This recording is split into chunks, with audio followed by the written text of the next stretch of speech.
আসসালামু আলাইকুম, কেমন আছেন ভিউয়ার্স? আশা করব সবাই ভালো আছেন। আলহামদুলিল্লাহ আমি ভালো আছি।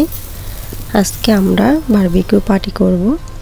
তো আর কোথায় যেয়ে করব সেটাও আপনাদের সাথে শেয়ার করব। আমি এখানে 1 কিলো বিফ নিয়েছি, আর এখানে ইয়োগার্ট, টক দই দিয়ে দিচ্ছি, আদা রসুন বাটা, আর পরিমাণ মতো লবণ, আর এখানে 2 চামচ মরিচের গুঁড়া, আর এখানে আমি বাটা মশলা ইউজ করেছি, জিরা মশলা যা যা লাগে আর কি, জিরা, এলাচ, দারচিনি এগুলো সব। আর এখানে আমি দিয়ে দিচ্ছি ভিনেগার, আর এর মাঝে আমি একটু সয়া সস দিয়েছি। এখন আমি দিয়ে দেব টমেটো কেচাপ, তারপর আমি দেব বারবিকিউ কেচাপ। এটা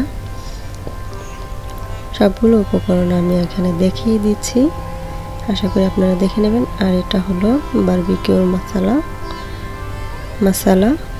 আর একটু লেবু দিয়ে দিচ্ছি, লেবুর রসটা আর কি। আর এটা হলো টেস্টি সল্ট, আর এখানে একটু কালার ফুড দিয়ে দিচ্ছি। আমি এখানে হলুদ ব্যবহার করিনি, একটু ধনিয়া ফাঁকি দিয়ে দিচ্ছি। তো আমি এখন সবগুলো, আর আমি একটু চিনি দিয়েছি, এটা না দিলেও হবে। আর আমি এগুলো সবগুলো একসাথে মেখে রেখে দেব। একটু তেল দিয়ে দিচ্ছি, ফ্রিজে রেখে দেব। তো আমরা চলে যাব এখন। আমরা ভাবছি যে বারবিকিউটা কোথায় করা যায়, একটা মরুভূমিতে করার জন্য আর কি যাচ্ছিলাম। তো এই যে এখানে শুধু ওট আর ওট, ক্যামেলগুলো এখানে আর কি এই যে হাঁটতেছে। আর আমরা চলে যাইতেছি ক্যামেল যেখানে আর কি মাজরা এটা বলে, যেখানে আর কি পালে সবাই, যেমন কৃষকরা যেমন পালে না, ওইখানে আর কি এটাকে মাজরা বলে। তো আমরা ওইখানে চলে যাচ্ছি, কিন্তু কোথাও পাচ্ছি না। তারপর আমরা কি করব, মানে এত রৌদ্র, আর কোথায়, মানে লকডাউন যেহেতু, আগে আর কি বারবিকিউ করার জন্য দিত এখানে বালুর মধ্যে মরুভূমিতে, তো এখন আর নাই। তারপর আমরা কি করলাম, এখানে আমরা একটা শারজা ন্যাশনাল পার্কে চলে গেলাম। আর এই ন্যাশনাল পার্কটা এতটাই বড় যে আমি ঘুরে ঘুরে দেখাতে পারিনি, কারণ আমার এখানে বেবি আছে, আরও 2টা ফিলিপাইনি ফ্যামিলি আছে। আর ভেতরে বাচ্চা নিয়ে অ্যালাউড না, বাচ্চা নিয়ে যাওয়া যাবে না, এজন্য আমরা বাহিরে মাঠে বসেছি। আর এটার ভেতরে বারবিকিউ করছে আমার হাজব্যান্ড, আরও 2জন ফিলিপাইনি লোক আছে, আমার হাজব্যান্ডের ফ্রেন্ড।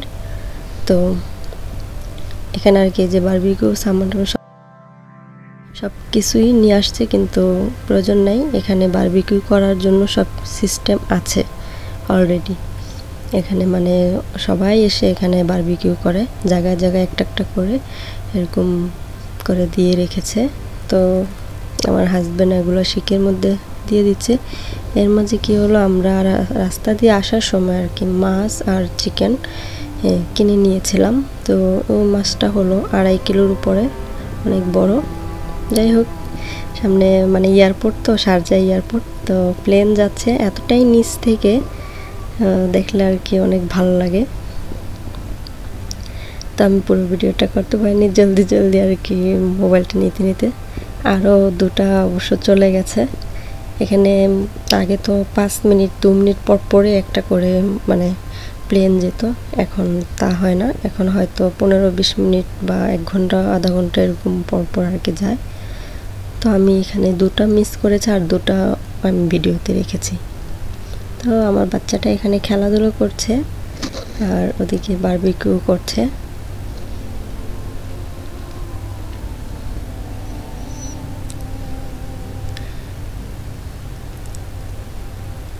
আমার বাচ্চাটা এখানে আর কি ছোট আরও বাচ্চা আছে, তো তাদেরকে পেয়ে একটু হ্যাপি। কিন্তু আমার বেবিটা আজকে কিছুই খায়নি, যার কারণে হয়তো মুডটা একটু অফ,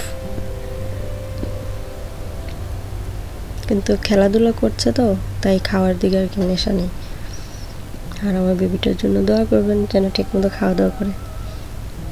আমার বেবিটা ঠিকমতো খাওয়া দাওয়াই করে না, এই যে এখানে অনেক মানুষ, অনেক বাচ্চারা আর কি খেলাধুলা করছে।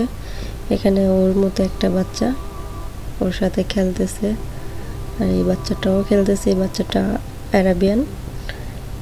তো আরও কয়েকটা বাচ্চা আছে। ওর বাচ্চাটাও বল নিয়ে আর কি দৌড়াদৌড়ি করে, মাশাআল্লাহ।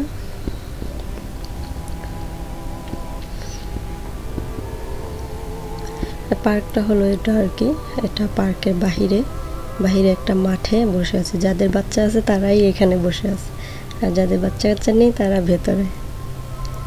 তো আমার বাচ্চাটা মানে নিচে দুবলার ভিতরে বসে আছে, সে ঘাসগুলো উঠাইয়া হাত দিয়ে আর কি টেনে টেনে উঠাচ্ছে। এখানে কিন্তু ঘাসগুলো এগুলো চাষ করে, এগুলো কিন্তু এমনি আমাদের বাংলাদেশের মতো ন্যাচারাল নেই না, এখানে আর কি চাষ করে এগুলো আর কি, এগুলো উপরে আর কি লাগাই নিছে। তো এখানে অবশ্য রাত্রেবেলা পানি দেয়। তো এই যে এখানে মানে বারবিকিউগুলো চালু করে ফেলছে, এই যে এখন পড়া দিতেছে। এখানে অনেক সুন্দর আর কি, একটা সুন্দর একটা গ্রাউন্ড এসেছে, অনেক ভালো লাগে।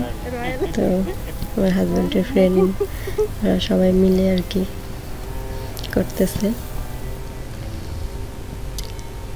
এখানে এগুলো হয়ে গেছে, আর এগুলো আস্তে আস্তে আর কি করতেছে। তবে হঠাৎ করে প্ল্যান করা, তো তাই আগে থেকে প্ল্যান করা থাকলে আর কি অনেক ভালো হতো। আর এই যে ফিশ, এটাকেও হলুদ দেয় না এই জন্য এরকম, কিন্তু এই ফিশটা মানে খেতে এতটাই টেস্ট কি বলবো। আমরা সবাই মিলে পুরো ফিশটা মানে 2.5 কিলোর উপরে পুরো ফিশটাই খেয়ে ফেলেছি। তা আমি যে মানে ভেতরে আর কি যেতে দেয় না, তো এখানে যে আমরা এখানে আর কি পাটি বিছিয়ে বসেছি, আর আমার বাচ্চাটা ওইখানে খেলাধুলো করছে। তো এই যে এখানে আমাদের বারবিকিউ হয়ে গেছে। যেহেতু কোনো প্ল্যান ছিল না তাই ওয়ান টাইম প্লেটগুলো আনা হয়নি, তো এটার ভেতরেই আর কি নিয়েছি। এখানে ফিশ, তারপরে চিকেন, তারপরে বিফ, তারপর আলু, তারপর টমেটো, ক্যাপসিকাম, পেঁয়াজ, এগুলো সব কিছুই পোড়ানো হয়েছে। তো যাই হোক, সবার কাছে কেমন লেগেছে আমাকে অবশ্যই জানাবেন, আর আমার চ্যানেলটা সাবস্ক্রাইব করবেন। আর অলরেডি যারা করেছেন তাদেরকে অনেক অনেক ধন্যবাদ। সবাই ভালো থাকবেন, আর কমেন্ট বক্সে কমেন্ট করে জানাবেন।